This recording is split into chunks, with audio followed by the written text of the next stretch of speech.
Hello guys, இன்றைக்கி வந்து April 17, 18, 19, 20, 21 ஓகேவா. ஸோ இந்த டேஸ்க்கான கரண்ட் அஃபேர்ஸ் தான் பார்க்க போகிறோம். ஃபஸ்ட்டு பார்க்க போகிறது பார்த்தீங்க அப்படின்னா, உயர்கல்வியில் தமிழ்நாடோட கிராஸ் என்ரோல்மெண்ட் ரேஷியோ, அதாவது உயர்கல்வியில் தமிழ்நாடோட சேர்க்கை வீதம் அப்படிங்கிறது. ஸோ 2022-23 ரிப்போர்ட் ஆகட்டும், தமிழ்நாடு எக்கனாமிக் சர்வே ரிப்போர்ட் ஆகட்டும், ஸோ அதில் எல்லாமே என்ன கொடுத்துருப்பாங்கன்னு பார்த்தீங்கன்னா 47% அப்படிங்கிறது நம்ம தமிழ்நாட்டோட கிராஸ் என்ரோல்மெண்ட் ரேஷியோ கொடுத்துருப்பாங்க. ஸோ இந்தியாவோட கிராஸ் என்ரோல்மெண்ட் ரேஷியோ என்னன்னு தெரிஞ்சால் சொல்லுங்கள் கமெண்டில். அண்ட் இப்போ பார்த்தீங்க அப்படின்னா ஒரு மீட்டிங்கில் வந்து இப்போது கரண்ட்டில் எவ்வளோ கிராஸ் என்ரோல்மெண்ட் ரேஷியோ இருக்குது அப்படிங்கிறத அப்டேட் பண்ணியிருக்காங்க. எவ்வளோன்னு பார்த்தீங்கன்னா 51.3% வந்து உயர்கல்வி சேர்க்கை வீதம் அப்படிங்கிறது இருக்குதுன்னு சொல்லியிருக்காங்க. ஸோ இதுக்கு வந்து நிறைய ஸ்கீம்ஸ் வந்து இப்போ இருக்கிற ஆட்சியில் வந்து இந்த எஜுகேஷன் ரிலேட்டடாக ஸ்கீம்ஸ் இம்ப்ளிமெண்ட் பண்ணதான் அதுக்கான ரீசன். மெயினாக பார்த்தீங்க அப்படின்னா புதுமை பெண் திட்டமாகட்டும், இன்னொன்று வந்து தமிழ் புதல்வன் திட்டம், ஸோ இந்த நான் முதல்வன் திட்டம், இந்த மாதிரி வந்து உயர்கல்வி சேர்றவங்களுக்கு நிறைய வந்து ஆப்பர்ச்சுனிட்டிஸ் கொடுக்குறாங்க அண்ட் ஸ்காலர்ஷிப்ஸ் ப்ரொவைட் பண்ணுறாங்க. அதனால தான் கிராஸ் என்ரோல்மெண்ட் ரேஷியோ வந்து இன்க்ரீஸ் ஆகிருக்கு. ஸோ இதே மாதிரி எல்லா ஸ்டேட்டும் பண்ணணும் அப்படிங்கிற ஒரு விஷயத்த வந்து சொல்லியிருக்காங்க. நம்ம இந்தியாவோட இலக்கு பார்த்தீங்க அப்படின்னா 2030க்குள்ளே உயர்கல்வி சேர்க்கை வீதம் அப்படிங்கிறது 50% அளவுக்கு கொண்டு வரணும்னு சொல்லியிருக்காங்க. பட் நம்ம தமிழ்நாடு வந்து இப்போவே 2025லேயே அபவ் 50 அப்படிங்கிறத நம்ம ரீச் பண்ணிட்டோம் அப்படிங்கிறதையும் பெருமையாக சொல்லியிருக்காங்க. அடுத்தது உச்சநீதிமன்றத்தோட 52வது தலைமை நீதிபதியாக யார் பதவியேற்க இருக்காங்கன்னு பார்த்தீங்கன்னா PR கவாய். ஸோ இப்போ வந்து 51வது நீதிபதி யாருன்னு பார்த்தோன்னா சஞ்சீவ் கண்ணா இல்லையா. ஸோ அவரை வந்து இப்போ தான் அப்பாயிண்ட் பண்ணாங்க அண்ட் அவர் வந்து நெக்ஸ்ட் மந்த் பாதியில் வந்து ரிட்டையர்டாக இருக்கார். ஸோ அவர் அடுத்தது யார் தலைமை நீதிபதியாக இருக்கணும் அப்படிங்கிற பரிந்துரையை கொடுத்துருக்காரு. ஸோ அதன்படி PR கவாய், அவரோட ஃபுல் நேம் பார்த்தீங்கன்னா பூஷன் ராமகிருஷ்ண கவாய் அப்படிங்கிறவர் தான். ஸோ இவரை தான் வந்து நெக்ஸ்ட்டு சீஃப் ஜஸ்டிஸாக அப்பாயிண்ட் பண்ண போகிறாங்க. அண்ட் தலைமை நீதிபதியோட நியமனம் பற்றி சொல்கிற ஆர்டிக்கல் என்னன்னு பார்த்தீங்கன்னா ஆர்டிக்கல் 126. அதே மாதிரி சுப்ரீம் கோர்ட் பற்றி சொல்கிற பார்ட் எதுனா பார்ட் 5. ஸோ 5வது பகுதி அப்படிங்கிறது தான் உச்சநீதிமன்றத்தை பற்றி சொல்லக்கூடியது. எதுலேருந்து எது வரைக்கும் உள்ள ஆர்டிகல்ஸ் இதில் இருக்கும்னா ஆர்டிக்கல் 124 147 வரைக்கும் உள்ள ஆர்டிகல்ஸ் வந்து இந்த ஃபுல் அண்ட் ஃபுல் வந்து சுப்ரீம் கோர்ட் ரிலேட்டடான விஷயங்கள். ஸோ சுப்ரீம் கோர்ட் ரிலேட்டடாக நம்ம பார்த்தோம் அப்படின்னா இந்த ஒரிஜினல் ஜூரிஸ்டிக்ஷன் அப்படிங்கிற ஒரு விஷயம் இருக்கும், தனக்கே உரிய நீதி பேராணை அப்படிங்கிறது. ஸோ அது வந்து ஆர்டிக்கல் 131 வந்து சொல்லியிருப்பாங்க. அதே போல் பார்த்தோன்னா இப்போ ரீசெண்டாக இந்த 141, 42 இதெல்லாம் யூஸ் பண்ணி தான் வந்து என்ன பண்ணியிருப்பாங்க அப்படின்னா தங்களோட உச்சபட்ச அதிகாரம் அப்படிங்கிறது அதை யூஸ் பண்ணி ஆளுநர் குடியரசுத் தலைவர், ஸோ இவங்களோட அந்த வீட்டோ பவர்ஸ் பற்றி சொல்லியிருப்பாங்க. அது வந்து நம்ம பார்த்துருப்போம். ஸோ ஆளுநருக்கு வந்து ஆர்டிக்கல் 200 படி அவர் வந்து ஒரு குறிப்பிட்ட காலத்திற்கு மட்டும்தான் அந்த ஒரு மசோதாவை தாமதப்படுத்த முடியும். அதாவது 3 months டைமுக்குள்ளே அவங்க வந்து அதுக்கான ஒப்புதலை கொடுத்து அனுப்பணும். அண்ட் குடியரசுத் தலைவருக்கு சப்போஸ் அதை அனுப்புகிறாரு அப்படின்னா அதுக்கும் சர்டைன் பீரியட்ஸ் இருக்குது. அதே போல் இப்போ வந்து இதில் ஏதாவது சேஞ்சஸ் பண்ணி நீங்கள் கொடுங்க அப்படின்னு சொல்லி சட்டசபைக்கு அனுப்பிட்டாங்க அப்படின்னா, ஸோ சட்டசபையில் அதில் சேஞ்சஸ் பண்ணுறாங்க இல்லை, ஸோ திருப்பி ஆளுநருக்கு அனுப்புகிறாங்கங்கிற பட்சத்தில் அதுக்கு அவர் 1 monthக்குள்ளே ஒப்புதல் கொடுக்கணும். ஸோ இந்த மாதிரியான நிறைய விஷயங்கள் சொல்லியிருக்காங்க. அண்ட் ஆளுநருக்கு ஒரு பர்டிகுலர் வீட்டோ பவர் அப்படிங்கிறது கிடையாது அப்படிங்கிறதையும் உச்சநீதிமன்றம் சொல்லியிருக்காங்க. ஸோ இதுக்கு நிறைய எதிர்த்தரப்பு வாதங்களும் இருக்குது. என்னென்னு பார்த்தீங்க அப்படின்னா ஆர்டிக்கல் 145 படி என்னென்னா ஒரு உச்சநீதிமன்றம் வந்து ஆளுநருக்கு ஜஸ்ட் ஒரு சஜஷன் கொடுக்கலாம். ஆஸ் பர் ஆர்டிக்கல் 143 இல்லையா, 143 படி குடியரசுத் தலைவருக்கு வந்து ஒரு சஜஷன் கொடுக்கலாம். அவர் வந்து இப்போ எனக்கு வந்து இந்த விஷயத்தில் ஒரு டவுட் இருக்குது, நீங்கள் சஜஷன் தாங்க அப்படின்னா சுப்ரீம் கோர்ட்டால் அந்த விஷயத்தில் குடியரசுத் தலைவருக்கு ஒரு சஜஷன் கொடுக்கலாம். ஸோ அதை வந்து ஏற்கிறதும் ஏற்காததும் குடியரசுத் தலைவரோட விருப்பம்தான். ஸோ இந்த மாதிரி விஷயங்களை தான் சுப்ரீம் கோர்ட் பண்ணணும். சப்போஸ் குடியரசுத் தலைவர் இந்த மாதிரி அவங்க முடிவெடுக்கிற விஷயத்தில் இதிலெல்லாம் ஏதாவது இந்த அரசியலமைப்பு விதிகள் இதெல்லாம் இது பண்ணணும் அப்படிங்கிற பட்சத்தில் 5 நீதிபதிகள் அடங்கிய ஒரு அமர்வு, ஓகேவா. ஸோ மினிமம் அவங்கள வச்சு தான் அதை வந்து விசாரணை பண்ணி எல்லாம் கொடுக்கணும். அதுவுமே வந்து ரொம்ப ஒரு முடியாத பட்சத்தில் இக்கட்டான சூழ்நிலையில் தான் அந்த மாதிரியான ஆக்ஷன்ஸும் எடுக்கணும். ஸோ இப்போ வந்து நீங்கள் தேவையில்லாமல் எடுத்திருக்கீங்க அப்படிங்கிற மாதிரியான நிறைய கான்ட்ரோவர்சிஸ் எல்லாம் போயிட்டுருக்குது. ஸோ நெக்ஸ்ட்டு பார்த்தோம் அப்படின்னா மெயினாக ஸோ ஆளுநர் பற்றின டீட்டெயில்ஸ் வந்து கண்டிப்பாக நிறைய விஷயங்கள் தெரிஞ்சு வச்சுக்கோங்க. ஸோ கண்டிப்பாக இந்த குரூப் 1ல் ஆகட்டும் குரூப் 4ல் ஆகட்டும் ஆளுநர் பற்றின டீட்டெயில்ஸ் வந்து கேட்பாங்க. So article 200, article 201 and article 131, 142, so 145, 141, so இதெல்லாம் என்ன சொல்லுது அப்படிங்கிறத நம்ம டெய்லியும் வீடியோஸில் சொல்லிட்டு தான் இருக்கோம். அதே போல் சுப்ரீம் கோர்ட் ஆகட்டும் ஸோ பிரசிடெண்ட் ஆகட்டும் ஆளுநர் ஆகட்டும் ஸோ இவங்களுக்கு ஒரு ஸ்பெஷல் ப்ரிவிலேஜ் இருக்குது, சிறப்புரிமை இருக்குது அப்படிங்கிறத சொல்கிற ஆர்டிக்கல் பார்த்தீங்கன்னா ஆர்டிக்கல் 361 சப்கிளாஸ் 1. ஓகேவா, இந்த ஆர்டிக்கல் ரொம்ப முக்கியமானது.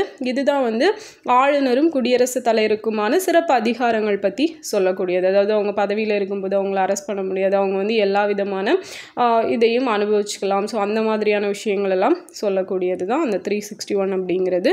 ஸோ இந்த ஆர்டிகல்ஸ் எல்லாம் நல்லா பார்த்துக்கோங்க. அடுத்தது நாட்டின் நீளமான ரயில் சுரங்கப்பாதை. ஸோ உத்தரகாண்டில் ஜனாசு அப்படிங்கிற பகுதியிலேருந்து தேவ் பிரயாக். ஓகேவா, ஸோ இந்த பகுதிகளுக்கு தான் இந்த நீளமான சுரங்கப்பாதை அப்படிங்கிறது. ஸோ டோட்டலாக எவ்வளோ கிலோமீட்டர்ஸ் பார்த்தீங்கன்னா 14.57 கிலோமீட்டர்ஸ் அப்படிங்கிறது இப்போ தான் அமைச்சிட்ருக்காங்க. இதுதான் நம்ம நடைமுறைக்கு வர்ற பட்சத்தில் நம்ம நாட்டிலேயே நீளமான ரயில் சுரங்கப்பாதையாக இருக்கும். ஸோ இந்தியாவோட முதல் ரயில் பாதை எங்கேருந்து எங்கே அமைச்சிருப்பாங்க? முதல் பயணிகள் ரயில் பாதை பார்த்தீங்கன்னா போர்பந்தர்லேருந்து தானே வரைக்கும். ஸோ 1853 April 16 நம்ம லார்ட் வெல்லஸ்லி பீரியடில். ஸோ வெல்லஸ்லியை தான் என்ன சொல்லுவோம் அப்படின்னு பார்த்தீங்க அப்படின்னா இருப்பு பாதைகளின் தந்தை. ஸோ தபால் தந்தி அறிமுகப்படுத்தினது எல்லாமே அவரோட பீரியடில் தான் பண்ணியிருப்பாங்க. ஸோ இந்த இருப்பு பாதை பயணிகள் ரயில் பாதை அப்படிங்கிறது 1853 April 16 34 கிலோமீட்டர்ஸ் அளவுக்கு வந்து ஃபஸ்ட்டு பயணிகள் ரயில் பாதை அப்படிங்கிறத ஸ்டார்ட் பண்ணியிருப்பாங்க. ஸோ இந்த வருஷத்தோட 172 ஆண்டுகள் அப்படிங்கிறது நிறைவடையுது. ஓகேவா, ஸோ இது இம்பார்ட்டன்ட். அண்ட் இந்த ரயில் சுரங்கம் அப்படின்னு பார்க்கும்போது ரீசெண்டாக நம்ம என்ன பார்த்துருப்போம், பாம்பன் ராமேஸ்வரத்தில் அந்த பாம்பன் பாலம் இல்லையா. ஸோ இந்தியாவிலேயே முதல் செங்குத்து தூக்கு பாலம் அப்படிங்கிறது, ஒரு கடல் மேலே செங்குத்து தூக்கு பாலம் அப்படிங்கிறது ஃபஸ்ட்டாக ராமேஸ்வரத்தில் தான் அமைச்சிருக்காங்க அப்படிங்கிறத பார்த்துருப்போம். ஸோ அது போக அடல் சேது பாலம் அப்படிங்கிறது பார்த்தோம். நெக்ஸ்ட்டு பார்த்தீங்க அப்படின்னா இந்த அசாமில் உள்ள பாலம், அப்புறம் வந்து ஷெனாப் பாலம். ஓகேவா, ஸோ இதெல்லாம் இம்பார்ட்டண்ட்டான பாலங்கள். அடுத்தது திருநங்கைகளுக்கு பிரத்யேக தங்கும் இல்லங்கள். ஸோ எவ்வளவு இல்லங்கள் அமைக்க போகிறாங்க அப்படின்னா 25 இல்லங்கள். எந்த பிளேசஸில் அப்படின்னா சென்னையிலையும் மதுரையிலையும். இது ரொம்ப முக்கியமானது. ஸோ அந்த இல்லங்களோட பெயர் என்னன்னு பார்த்தீங்க அப்படின்னா அரண் அப்படிங்கிற பெயரில் தான் இந்த தங்கும் இல்லங்கள் திருநங்கைகளுக்காக அமைக்கப்பட இருக்குது. ஸோ அதே மாதிரி இந்த உரிமை முற்றம் அப்படிங்கிற ஒரு விழிப்புணர்வு திட்டமும் ஸ்டார்ட் பண்ண போகிறாங்க. ஸோ இது எதற்கானது அப்படின்னா இளம் பருவத்தினரிடையே ஏற்படும் போதை பழக்கத்தை தடுக்க, அதிலிருந்து மீட்டெடுக்க பள்ளி கல்வித்துறையுடன் இணைந்து சமூக நலன் மற்றும் மகளிர் நலத்துறை, ஸோ இவங்க தான் வந்து இந்த உரிமை முற்றம் அப்படிங்கிற ஒரு விழிப்புணர்வு திட்டத்தையும் தொடங்க போகிறாங்க. அதே போல் IVRS வசதி, ஸோ ஒருங்கிணைந்த குழந்தை வளர்ச்சி பணிகளுக்காக நம்ம இன்டராக்டிவ் வாய்ஸ் ரெஸ்பான்ஸ் சிஸ்டம் அப்படிங்கிற ஒரு சிஸ்டம், ஒரு வாய்ஸ் மெசேஜ் அந்த மாதிரியான ஒரு டீட்டெயில்ஸ் நான் வந்து வாய்ஸ் மெசேஜ் மூலமாக நமக்கு வந்து அந்த டீட்டெயில்ஸ் எல்லாம் கொடுக்கக்கூடியது அந்த IVRS அப்படிங்கிற ஒரு டெக்னாலஜி சொல்லுவோம். ஸோ அதையும் வந்து இம்ப்ளிமெண்ட் பண்ண போகிறதா சொல்லியிருக்காங்க. ஸோ இது எல்லாம் இம்பார்ட்டண்டான டேட்டாஸ். ஸோ திருநங்கைகள் 2008 அவங்களுக்குன்னு சொல்லி ஒரு தனி வாரியம் அப்படிங்கிறத ஸ்டார்ட் பண்ணியிருப்பாங்க. இதெல்லாம் நம்ம ஆல்ரெடி பார்த்துருப்போம். அடுத்தது முன்றில் வலைதளம். ஸோ இந்த வலைதளம் வந்து யாருக்காக ஓப்பன் பண்ணியிருக்காங்க அப்படின்னா எழுத்தாளர்களுக்காக ஓப்பன் பண்ணப்பட்டது. அடுத்தது உள்ளாட்சிகளில் மாற்றுத்திறனாளிகளுக்கு நியமன பதவியிடங்கள். ஸோ இந்த சட்டத்திருத்த மசோதா அப்படிங்கிறது கொண்டு வரப்பட்டிருக்கு. ஸோ மாற்றுத்திறனாளிகளுக்குன்னு சொல்லி நியமன பதவியிடங்கள் இந்த உள்ளாட்சிகளில் கொடுக்கும்போது அவங்களுக்கான தேவைகள் இன்னும் அதிகமாக சந்திக்கப்படும் அப்படிங்கிறது தான் இதோட மெயின் அப்ஜெக்டிவ் அப்படிங்கிறது. ஸோ மாற்றுத்திறனாளிகளுக்கு ஆல்ரெடி பார்த்தீங்க அப்படின்னா கவர்மெண்ட் ஜாப்ஸ்லாம் 4% ரிசர்வேஷன் அப்படிங்கிறது கொடுத்துட்ருக்காங்க. அது ரொம்ப இம்பார்ட்டண்ட்டான டேட்டா. அடுத்தது விவசாயிகளுக்கு இலவச மின்சாரம். ஸோ இது எப்போ கொண்டு வந்திருப்பாங்கன்னா 1989-90 பீரியடில் வந்து கொண்டு வந்திருப்பாங்க. இது எடிட்டோரியல் பேஜில் கொடுத்துருந்த ஒரு டேட்டா. ஓகே, நெக்ஸ்ட்டு வந்து April 18, 19, 20, 21க்கான கரண்ட் அஃபேர்ஸ். ஓகேவா, ஸோ இதில் தான் ஆர்டிகல் 145 சப்கிளாஸ் 3 பற்றி ஜெகதீப் தன்கர் நம்மளோட வைஸ் பிரசிடென்ட் வந்து சொல்லியிருப்பார். ஓகே, என்னென்னா பிரிவு 143 கீழ் எந்த ஒரு குறிப்பையும் விசாரிக்கும் நோக்கத்திற்காக அமரும் நீதிபதிகள் குறைந்தபட்ச எண்ணிக்கை 5 பேரை கொண்டவர்களாக இருக்கணும். அதாவது அதான் நான் சொன்னேன் இல்லையா, 143 படி குடியரசுத் தலைவர் வந்து ஒரு சஜஷன் சுப்ரீம் கோர்ட்டை கேட்குறாரு அப்படின்னா அதை பற்றி அவங்க சொல்லலாம். சப்போஸ் அதை பற்றி ஏதாவது விசாரிக்கணும் அப்படின்னு அவங்க நினச்சாங்கன்னா அதுக்காக அந்த எத்தனை நீதிபதிகள் அடங்கிய குழு அதை விசாரிக்கணும் அந்த நோக்கத்துக்காகன்னு பார்த்தீங்கன்னா 5 பேர் அடங்கிய குழு அப்படிங்கிறது ரொம்ப முக்கியமானது. அதை சொல்கிற ஆர்டிக்கல் தான் ஆர்டிக்கல் 145 சப்கிளாஸ் 3 அப்படிங்கிறது. அடுத்தது விண்வெளி தொழில் கொள்கை 2025. ஸோ இது வந்து தமிழ்நாடு கொண்டு வர போகிறாங்க. ஸோ இதில் என்ன அப்படின்னா மெயினாக விண்வெளித்துறையில் அடுத்த 5 ஆண்டுகளில் 10,000 கோடி முதலீட்டை ஈர்க்க தமிழ்நாடு அமைச்சரவை கூட்டத்தில் முடிவு. ஸோ அதுதான் வந்து இந்த விண்வெளி தொழில் கொள்கையோட நோக்கம். அடுத்தது கல்வெட்டு அருங்காட்சியகம் எங்கே அமைக்கப்பட இருக்குன்னா மதுரையில். ஸோ இதுக்கு கூட நம்ம ஒரு ரீகேப்பாக என்ன பார்க்கலாம் அப்படின்னா இப்போது நிறைய பிளேசஸில் வந்து தமிழ்நாட்டில் அகழாய்வுகள் நடந்துகிட்ருக்குது. ஸோ ரீசெண்டான பட்ஜெட்டில் சில பிளேசஸில் வந்து அகழாய்வுகள் பண்ண போகிறோம் அப்படிங்கிறத சொல்லியிருப்பாங்க. ஸோ அந்த பிளேசஸ் அண்ட் அந்த பிளேசஸ் இருக்கக்கூடிய டிஸ்ட்ரிக்ட்ஸ் அப்படிங்கிறத பார்க்க போகிறோம். இதுலேருந்து கண்டிப்பாக கொஷின்ஸ் வரும். ஸோ பட்டணமாருதூர் அப்படிங்கிறது தூத்துக்குடியில் இருக்குது. ஸோ இது இல்லாமல் கீழடி கொடுத்துருப்பாங்க. கீழடி வந்து சிவகங்கையில் இருக்குது. ஸோ அது தெரிஞ்சதான் அப்படிங்கிறதுனால நான் அதை எழுதியிருக்க மாட்டேன். கரிவலம் வந்த நல்லூர் அப்படிங்கிறது தென்காசியில் இருக்குது. மாணிக்கொல்லை இது வந்து கடலூர். அடிச்சனூர் அப்படிங்கிறது வந்து கள்ளக்குறிச்சி. வெள்ளலூர் வந்து கோவை. தெலுங்கனூர் வந்து சேலம். ஓகேவா? ஸோ மேட்சிங்ஸில் கொடுத்து கேட்கலாம். இல்லை இதில் எந்த பேர் தப்பு, எத்தனை பேர் கரெக்ட், எத்தனை பேர் தப்பு அப்படிங்கிற மாதிரி கேட்பாங்க. ஓகே, அடுத்தது பார்த்திங்கன்னா தமிழி கல்வெட்டு.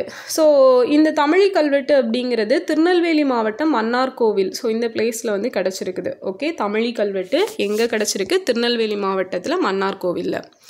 அடுத்தது ஆப்ரேஷன் அட்லண்டா. ஸோ இந்த ஆப்ரேஷன் அட்லண்டா அப்படிங்கிறது கூட்டு கடற்படை பயிற்சி. ஸோ யாருக்குமானது அப்படின்னா இந்தியாவுக்கும் யூரோப் யூனியன் கடற்படைக்குமானது தான். ஸோ 2008லேருந்து இந்த ஆப்ரேஷன் அட்லண்டா அப்படிங்கிற ஒரு பயிற்சி வந்து நடந்துகிட்ருக்குது. அடுத்தது டிபிஎஸ் ஃப்ளமிங்கோ ஏரி. ஸோ இது வந்து ஒரு பாதுகாப்பு காப்பகமாக அனௌன்ஸ் பண்ணியிருக்காங்க. எந்த ஸ்டேட் அப்படின்னா மகாராஷ்டிரா. ஸோ இது வந்து கேட்கலாம். ஃப்ளமிங்கோ ஏரி எங்கே இருக்குது அப்படின்னா மகாராஷ்டிராவில் இருக்குது. ஜேம்ஸ் வெப் விண்வெளி தொலைநோக்கி.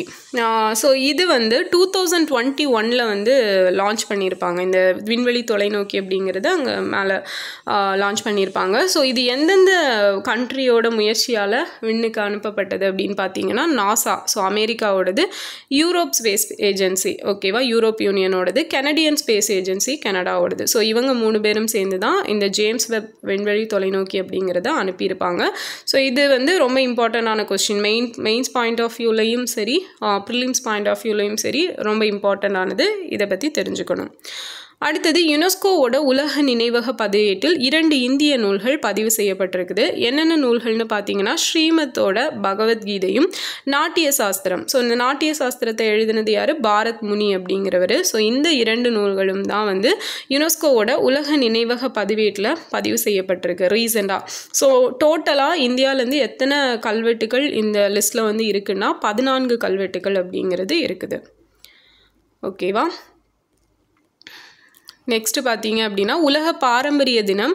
ஸோ இது என்னைக்குன்னா ஏப்ரல் 18. ஸோ 1983லேருந்து இந்த வேர்ல்டு ஹெரிட்டேஜ் டே அப்படிங்கிறத செலிப்ரேட் பண்ணிகிட்ருக்கோம். இந்த வருஷத்துக்கான தீம் பேரிடர்கள், மோதல்களால் அச்சுறுத்தலுக்கு உள்ளான பாரம்பரியம் அப்படிங்கிறது தான் இந்த வருஷத்துக்கான தீம். அடுத்தது மேஹயான் 25. ஸோ இது வந்து இந்திய கடற்படை கண்டக்ட் பண்ணுற ஒரு ப்ரோக்ராம். ஓகேவா? அந்த ப்ரோக்ராமோட தலைப்பு தான் மேஹயான் 25. இது வந்து எதை முன்னிட்டு நடத்தப்பட்டது அப்படின்னா உலக வானிலை தினம் மார்ச் 23 இல்லையா? ஸோ இது நமக்கு தெரியும். அண்ட் அதை முன்னிட்டு தான் நடத்தப்பட்டிருக்கும். ஸோ இந்த ப்ரோக்ராமுக்கான தீம் என்னன்னு பார்த்தீங்கன்னா முன்கூட்டிய எச்சரிக்கை, இடைவெளியை ஒன்றாக மூடுதல் அப்படிங்கிறது தான் இந்த வருஷத்துக்கான தீம். இந்த ப்ரோக்ராமுக்கான தீம். அடுத்தது இ-சிஹாட் செயலி. ஸோ இதனை இ-சிஹாட் செயலி அப்படின்னா ஜம்மு காஷ்மீரில் இந்த ஆப் அப்படிங்கிறத லான்ச் பண்ணியிருக்காங்க. ஸோ இது எதற்கானதுன்னா சுகாதார பாதுகாப்பு அணுகலை மேம்படுத்துவதற்கான ஒரு ஆப் தான் இது. அடுத்தது டஸ்லிக் 6 ஓகேவா. ஸோ இது வந்து ஒரு கூட்டு இராணுவ பயிற்சி தான். இந்தியாவுக்கும் உஸ்பெகிஸ்தானுக்கும் இடையில் நடக்கக்கூடியது. 6th எடிஷன் வந்து புனேல இருக்க மகாராஷ்டிராவில் இருக்க புனேல நடந்திருக்குது. டஸ்லிக் இந்தியா உஸ்பெகிஸ்தான். 2024 உலகின் முதல் 10 பரபரப்பான விமான நிலையங்கள் பட்டியலை வந்து வெளியிட்டிருக்காங்க. ஸோ இதில் ஃபஸ்ட்டு பிளேஸில் அட்லாண்டா விமான நிலையம் யூஎஸோடது இருக்குது. அண்ட் 9th பிளேஸில் பார்த்தீங்க அப்படின்னா இந்திரா காந்தி இன்டர்நேஷ்னல் ஏர்போர்ட் டெல்லி விமான நிலையம் இருக்கு இல்லையா, அது வந்து இடம்பெற்றிருக்கு. ஸோ இது வந்து இம்பார்ட்டன்ட் டேட்டா. அடுத்தது தமிழ்நாட்டில் மகப்பேறு கால உயிரிழப்பு. ஸோ 1 lakhக்கு எவ்வளோ பர்சன்ஸ் இந்த மெட்டர்னிட்டி டைம் அப்போ இறக்குறாங்கன்னா 39 பேர் அப்படிங்கிறது. ஸோ இது வந்து இந்த கோவிட் டைம்லலாம் பார்த்தீங்கன்னா 52 இருந்துச்சு, அதுக்கப்புறம் 45 ரெடியூஸ் ஆச்சு, அண்ட் இப்போ பார்த்தீங்கன்னா 39 இருக்குது. அடுத்தது கலைஞர் கைவினை திட்டம். ஸோ இந்த கலைஞர் கைவினை திட்டம் அப்படிங்கிறது எங்கே வச்சு ஸ்டார்ட் பண்ணி வச்சுருக்காங்கன்னா காஞ்சிபுரத்தில் இருக்க குன்றத்தூரில் சேக்கிழார் அரசு ஆண்கள் மேல்நிலைப் பள்ளியில் வச்சு தான் இந்த திட்டத்தை வந்து நம்ம சிஎம் வந்து ஸ்டார்ட் பண்ணி வச்சுருப்பார். So April 18, 2025. ஸோ இந்த திட்டம் பார்க்கணும் அப்படின்னா நம்ம இன்னொரு திட்டம் பற்றியும் பார்க்கணும். ஸோ ஆல்ரெடி பார்த்துருப்போம், அது விஸ்வகர்மா திட்டம், பிரதமரோட விஸ்வகர்மா திட்டம். ஸோ அந்த திட்டம் பார்த்தீங்கன்னா 17 செப்டம்பர் 2023 வந்து லான்ச் பண்ணியிருப்பாங்க. ஸோ ரெண்டுக்கும் என்ன வித்தியாசம் அப்படின்னா அந்த திட்டத்தில் வந்து 18 வகையான தொழில்களுக்கு மானியம் கொடுக்கப்படும். ஓகேவா. ஸோ இந்த திட்டத்தை பொறுத்த வரைக்கும் 25 தொழில்களுக்கு மானியம் கொடுக்கப்படுது. அண்ட் அந்த திட்டம் விஸ்வகர்மா திட்டத்தோட ஏஜ் லிமிட் வந்து 18. ஓகே. ஸோ இதில் வந்து 35 வயசு. அதே மாதிரி விஸ்வகர்மா திட்டத்தை பொறுத்த வரைக்கும் ஆல்ரெடி அந்த கைவினை தொழிலில் அவங்க ஃபேமிலி பேக்ரவுண்ட் அதில் இருக்கிறவங்க மட்டும்தான் அந்த பிஸ்னஸ் வந்து பண்ண முடியும். பட் இந்த திட்டம் கலைஞர் கைவினை திட்டத்தை பொறுத்த வரைக்கும் யார் வேணுமானாலும் அப்ளை பண்ணிக்கலாம். பட் ஒரு ஃபேமிலியில் ஒரு மெம்பர் மட்டும்தான் இந்த திட்டத்தில் வந்து பயனடைய முடியும். ஸோ இன்னும் சொல்லணும் அப்படின்னா அங்கே வந்து விஸ்வகர்மா திட்டத்தில் 2 தவணையாக லோன் கொடுப்பாங்க. ஃபஸ்ட்டு 1 lakh, அதுக்கப்புறம் வந்து 2 lakh அப்படிங்கிற மாதிரி கொடுப்பாங்க. இது வந்து ஒரே தவணையாக லோன் கொடுக்குறாங்க. அண்டு ஏன் 35 வயசு 18 வயசு இல்லை அப்படின்னு பார்த்தோன்னா 18 வயசில் ஸ்கூலிங்ஸ் படிச்சுட்ருப்பாங்க. ஓகேவா. அந்த ஸ்கூல் கம்ப்ளீட் ஆகி காலேஜ் போகிற டைம். ஸோ அந்த டைமில் பண்ணாங்க அப்படின்னா அவங்க ஸ்டடீஸ் பாதிக்கப்படும் அப்படிங்கிறதுக்காக ஒரு 35 வயசு அப்படின்னா ஒரு பிஸ்னஸ் பண்ணுறதுக்கு ஏற்ற வயசு, அதனால் இந்த ஏஜை செலக்ட் பண்ணியிருக்கோம். ஓகேவா. ஸோ அந்த விஸ்வகர்மா திட்டத்தோட ஒரு குறைகளை எல்லாம் நிவர்த்தி செய்கிறதுக்காக தான் இந்த கலைஞர் கைவினை திட்டம் அப்படிங்கிறத கொண்டு வந்திருக்கிறோம் அப்படின்னு சொல்லியிருக்காங்க. ஸோ இந்த கலைஞர் கைவினை திட்டம் வந்து கொண்டு வரலாம் அப்படிங்கிறத பற்றி யோசிக்கும் போது ஒரு கமிட்டி வந்து அதுக்காக ஃபார்ம் பண்ணியிருப்பாங்க. ஸோ அது என்ன கமிட்டி? ஸோ அந்த கமிட்டியோட ரெக்கமெண்டேஷன் படி தான் நெக்ஸ்ட் வந்து எம்எஸ்எம்இ தொழில் நிறுவனங்களோட எண்ணிக்கை. ஸோ இந்த சிறு குறு நடுத்தர நிறுவனங்கள் இருக்கும் இல்லையா, ஸோ அதோட எண்ணிக்கையை பொறுத்த வரைக்கும் நம்ம தமிழ்நாடு எத்தனாவது பிளேஸில் இருக்குன்னா 3rd பிளேஸில் இருக்குது. ஓகேவா. நெக்ஸ்ட் பார்த்தீங்க அப்படின்னா கொடும்பாளூர் அகழாய்வு. ஸோ இந்த கொடும்பாளூர் அகழாய்வில் தங்க குண்டுமணி அப்படிங்கிறது கண்டுபிடிச்சிருக்காங்க. ஸோ இந்த கொடும்பாளூர் எங்கே இருக்குன்னா விராலிமலையில் இருக்குது.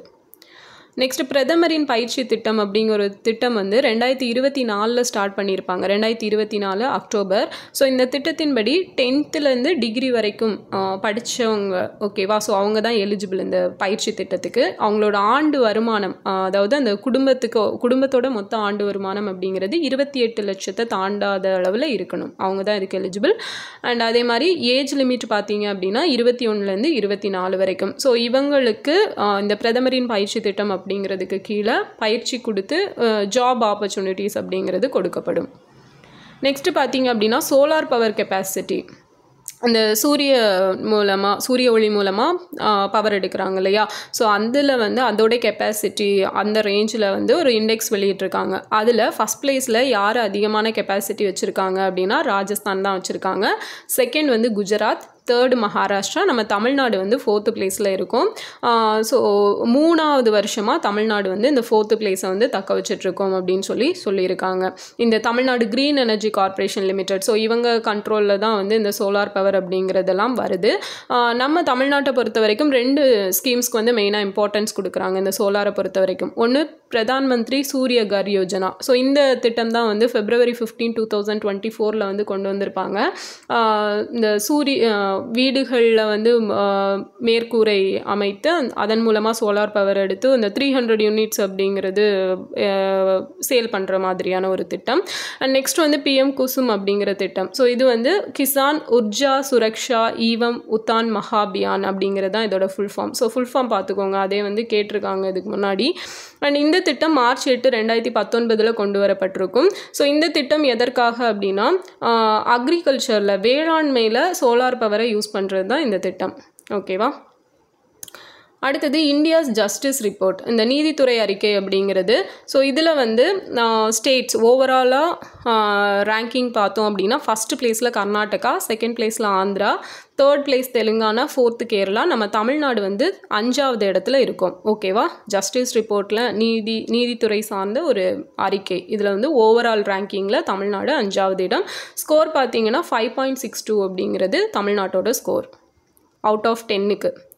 அடுத்தது நிசார். ஸோ நிசார் அப்படிங்கிறது NASA ISRO synthetic aperture radar அப்படிங்கிறது தான் இதோட ஃபுல் ஃபார்ம். ஸோ இது வந்து ஆல்மோஸ்ட் ஒரு 3 இயர்ஸாகவே நாங்கள் லான்ச் பண்ண போகிறோம் அப்படின்னு சொல்லிகிட்டே இருக்காங்க. பட் நிறைய டெக்னிக்கல் இஷ்யூஸ்னால இன்னும் லான்ச் பண்ணலை. ஸோ ஜூன் 2025 இதை லான்ச் பண்ணலாம் அப்படின்னு சொல்லி ஒரு பிளான் வைக்கப்பட்டிருக்குது. அண்ட் இது எதற்காக அப்படின்னா ஒரு புவி கண்காணிப்பு செயற்கைக்கோளுக்கான ஒரு மிஷன் தான். ஸோ இதை எந்த 2 கண்ட்ரீஸ் சேர்ந்து பண்ணுறாங்கன்னு பார்த்தீங்கன்னா யூஎஸும் இந்தியாவும். ஸோ யூஎஸோட நாசாவும் நம்ம இந்தியாவோட இஸ்ரோவும் சேர்ந்து தான் இதை டெவலப் பண்ணியிருக்காங்க. ஸோ 2 பேரும் சேர்ந்து தான் இந்த நிசார் அப்படிங்கிற புவி கண்காணிப்பு செயற்கைக்கோளை விண்ணில் செலுத்த இருக்காங்க. அடுத்தது மகாதேவ் கோலி அப்படிங்கிற ஒரு பழங்குடியின இனம் எந்த ஸ்டேட்டில் காணப்படுது அப்படின்னா மகாராஷ்டிராவில். அதுக்கப்புறம் 6வது ஆசிய அண்டர் 18 அத்லெட் சாம்பியன்ஷிப் 2025. ஸோ இது எங்கே நடந்துச்சு? சவுதி அரேபியாவில் நடந்திருக்குது. அடுத்தது வேர்ல்டு லிவர் டே, உலக கல்லீரல் தினம் ஏப்ரல் 19. இந்தியாவின் முதல் கூட்டுறவு அருங்காட்சியகம் எங்கே அமைக்கப்பட இருக்குது அப்படின்னா திருவள்ளூரில். ஓகேவா? திருவள்ளூர் டிஸ்ட்ரிக்டில் இருக்கிற திருவூர் அப்படிங்கிற பிளேஸில். நெக்ஸ்ட் தேசிய குடிமை பணி தினம் ஏப்ரல் 21, 2006 இதை வந்து செலிப்ரேட் பண்ணிகிட்ருக்கோம். ஓகே, ஸோ இதுதான் வந்து பார்த்தீங்க அப்படின்னா ஒரு 4 டேஸ்க்கான 5 டேஸ்க்கான current affairs. So any year வந்து ரெகுலராக உங்களுக்கு கரண்ட் அஃபேர்ஸ் வந்து கொடுத்துருவேன். ஸோ சப்போஸ் ஏதாவது தவிர்க்க முடியாத காரணங்கள் அப்படின்னா மட்டும்தான் கொடுக்கறது லேட் ஆகும், இல்லைனா கண்டிப்பாக கொடுத்துருவேன். ஓகேவா? ஏதாவது ரொம்ப கம்மியாக இருந்துச்சு அப்படின்னா 2 days ஒன்ஸ் அந்த மாதிரி கொடுப்பேன். பட் ரொம்ப லேட் பண்ண மாட்டேன். ஓகே, ஸோ ஃபாலோ பண்ணிக்கோங்க. நெக்ஸ்ட் வந்து உங்களுக்கு சொன்ன மாதிரி தமிழ் வீடியோஸ் வந்து ரெகுலராக அப்லோட் பண்ணிகிட்ருக்கேன். ஸோ அதையும் ஃபாலோ பண்ணிக்கோங்க. அண்ட் இந்த வீக்கெண்டு ஸோ ஃப்ரைடேயில் பார்த்தீங்க அப்படின்னா Group 4க்கான நோட்டிஃபிகேஷன் வர இருக்குது. ஸோ எல்லோரும் நல்லா படிங்க. அண்ட் Group 1 ஆல்ரெடி அப்ளை பண்ணியிருப்பீங்க. ஸோ பண்ணாதவங்க சீக்கிரமாக ஏப்ரல் 30க்கு முன்னாடி அப்ளை பண்ணிடுங்க. ஸோ லாஸ்ட் டேட் வரைக்கும் வெயிட் பண்ணாதுங்க. ஸோ அதுக்கும் நல்லபடியாக ப்ரிப்பேர் பண்ணுங்கள். ஓகே, நெக்ஸ்ட் வீடியோஸில் பார்க்கலாம். தேங்க்யூ.